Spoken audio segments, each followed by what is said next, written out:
پہلے تو میں نے مسلمانوں کے اخلاق سنے تھے، اب تو میں نے دیکھ بھی لیے، پر یہ بتا جب 12,000 آیا تھا جان کیوں نہیں چھڑائی؟ تو حضرت چارہ کاٹتے کاٹتے رو پڑے، فرمانے لگے تو نہیں نہ جانتا یہ بیٹیاں سانجھی ہوتی ہیں، پتہ نہیں نا، میرے رسول پاک نے تو حاتم تائی کی بیٹی کے سر پہ کپڑا رکھ کے کہا تھا بیٹیاں برابر ہوتی ہیں، تو یہ نہیں پتا جب اس کی 6 بیٹیوں کی شادی ہوئی ہے میرے اندر روحانیت کتنی بڑی ہے۔ فرمایا پھر 12,000 آیا ہے تو 2-4 بچیاں پھر گئی ہیں، تو یہ نہیں پتا میں اندر سے راضی کتنا ہوں، میں تیری نوکری کرتا رہوں گا، پتہ نہیں اللہ کتنی بیٹیوں کو بیاہ دے گا۔ اتنا رویا وہ عیسائی کے پیروں میں بیٹھ گیا، کہنے لگا بابا میں نے تیری مخالفت کی ہے پر تیرے قریب آ کے پتہ چلا ہے کہ تو بہت اونچے اخلاق کا مالک ہے، اور اگر تیرا یہ مقام ہے تو تجھے اخلاق سکھانے والے محمد عربی کی شان کتنی ہوگی۔ ظالم کی بولیے جاتے نہیں لوگ جھوٹے گواہ بن کے، وکیل صاحب کو نہیں پتا ہوتا کہ یہ بندہ مجرم ہے جو میرے پاس آیا، کیا مجرموں کے وکیل نہیں ہوتے؟ بولے تو اس کو پتہ نہیں ہوتا وکیل صاحب کو کہ یہ صاحب مجرم ہے، میرے پاس مقدمہ لے کے آئے، اور اگر بے ادبی نہ ہو جائے تو میرا خیال ہے قاضی عدالت کو بھی پتہ ہوتا ہے کہ مجرم کون ہے اور مظلوم۔ میرے نبی پاک صلی اللہ علیہ وسلم نے اس قدر زیادہ سختی فرمائی اس مسئلے میں، فرمایا جس کو پتا تھا کہ فلاں آدمی ظالم ہے، ظلم کر رہا، پھر وہ ظالم کا گواہ بنا یا اس نے ظالم کی مدد کی، کتنی کی؟ شارحین لکھتے ہیں چاہے اس نے ایک جملہ بول کے کی، چاہے ایک، سارے بولیے، چاہے ایک غریب کو اس نے ظلم کیا تو کہتے ہیں علاج یہ سی، چاہے ایک جملہ بول کے کی، شارحین اس حدیث کی شرح میں لکھتے ہیں ایک جملہ بول کے چاہے مدد کی،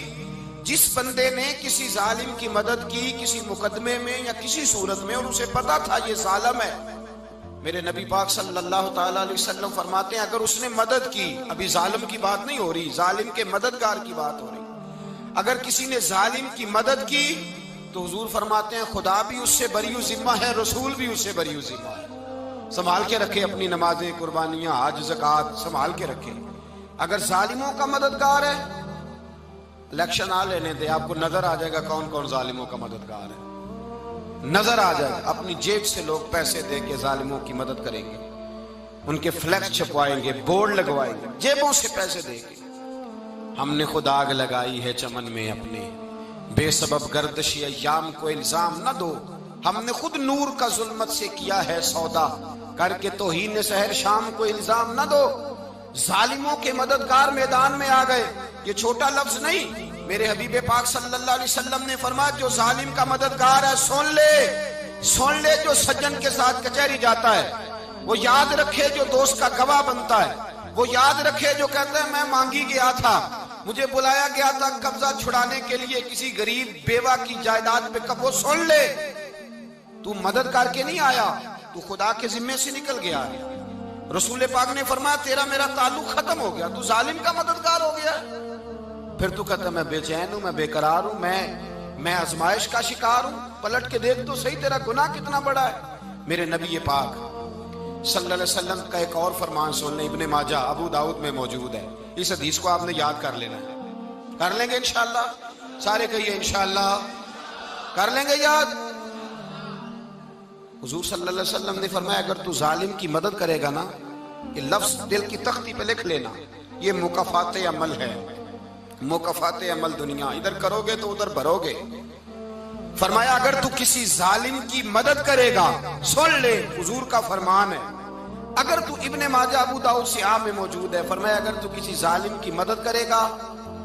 تو رب تعالیٰ مرنے سے پہلے پہلے تیرے اوپر بھی ظالم کو مسلط کر دے گا،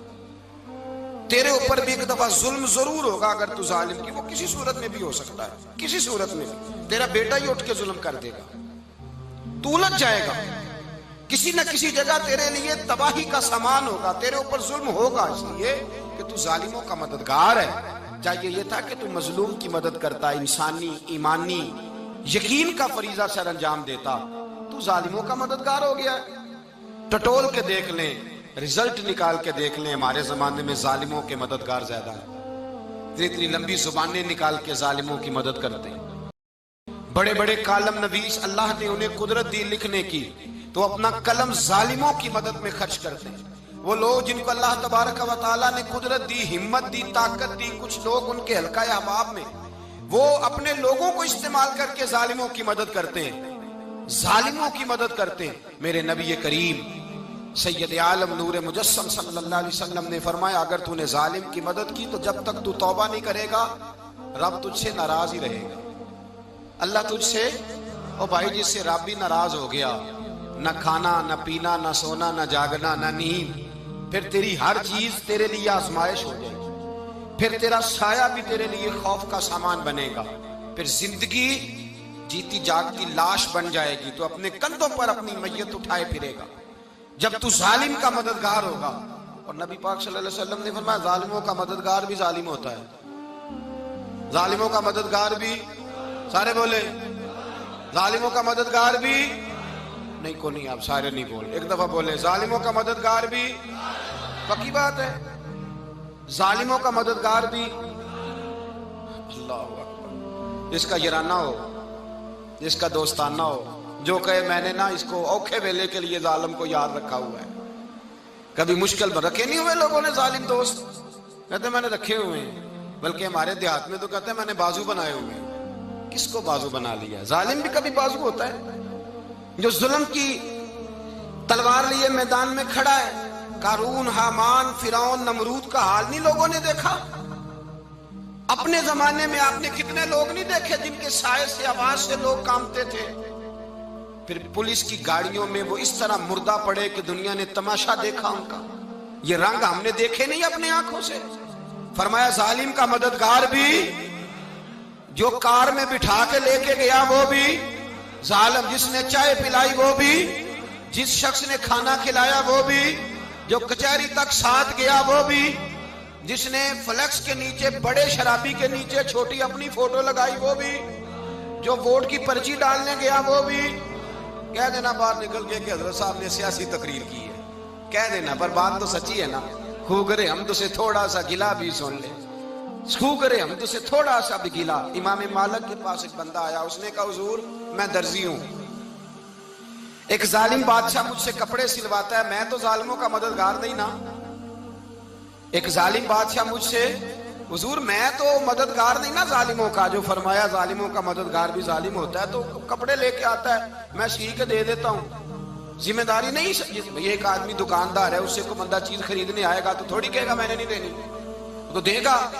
کوئی بندہ اگر کسی شخص سے کوئی کام کہتا ہے جو اس کی فیلڈ ہے، اس کا شعبہ ہے، اس کا معاش کا وہ سلسلہ ہے، کہتے ہیں یا رسول اللہ صلی اللہ علیہ وسلم ظالموں کا مددگار بھی ظالم، حضور نے فرما دیا۔ تو امام مالک سے بندے نے مسئلہ پوچھا، دل کی تختی پہ لکھنے والی باتیں ہیں، کہا حضور میں درزی ہوں، ظالم کپڑے سلواتے ہیں، میں تو مددگار نہیں نا۔ امام صاحب کہنے لگے نہیں، مددگار تو وہ ہوگا جو تجھے سوئی دھاگا فراہم کرے گا، تو تو پورے کپڑے سی کے دیتا ہے، تو تو خود بہت بڑا ظالم ہے، تو پورے سوٹ سی کے دیتا ہے، تو تو بہت بڑا ظالم خود ہے۔ مددگار تو وہ ہوگا جو تجھے دھاگا دے گا، جو تجھے بٹن دے گا، جو تجھے نلکی دے گا۔ جو ظالم سے اتنی نفرت ظلم کر کے بندہ آئے، یہاں تو ہمارے زمانے میں ہیرو بن جاتے ہیں لوگ، ظالم ہیرو ہے، لوگ اس سے ڈرتے پھرتے ہیں، گھومتے پھرتے ہیں، اور بہت سارے کم مزاج لوگ اس کے پیچھے ہاتھ باندھ کے پھرتے ہیں۔ ظالموں کی مدد کرنا، ظالموں کے ساتھ رہنا، یہ ظلم ہے، ظلم، یہ زیادتی ہے۔ میرے نبی پاک صلی اللہ تعالی علیہ وآلہ وسلم نے ارشاد فرمایا، یاد رکھو رب فرماتا ہے میں مظلوم کی مدد ضرور کروں گا، چاہے جلدی کروں چاہے دیر سے کروں، میں مظلوم کی مدد۔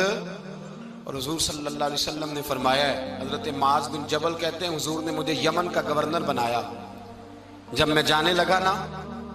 تو حضور نے بڑی نصیحتیں کی، بخاری میں موجود ہے، فرماتے ہیں جب میں پلٹنے لگا تو میرے رسول نے فرمایا معاذ ایک منٹ ٹھہر جا، ایک بات میری یاد رکھنا، اس کو نہ بھولنا۔ کہا حضور کیا؟ فرمایا دیکھنا کسی پہ ظلم نہ کر بیٹھنا،